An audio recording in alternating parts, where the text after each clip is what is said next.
చూపించాడు కనుక శోధనల్ని పర్యవేక్షించాడు, దయని చూపించాడు, రెట్టింపు ఆశీర్వాదాలు ఇచ్చాడు. అక్కడ దేవుని స్తోత్రం కలుగును గాక.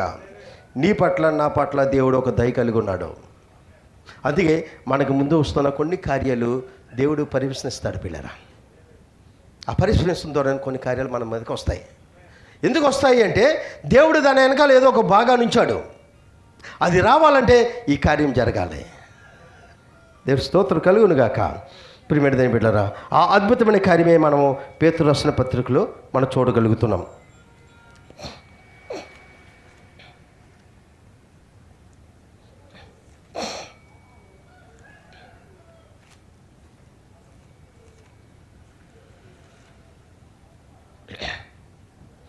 దేవుని స్తోత్రం కలుగును గాక.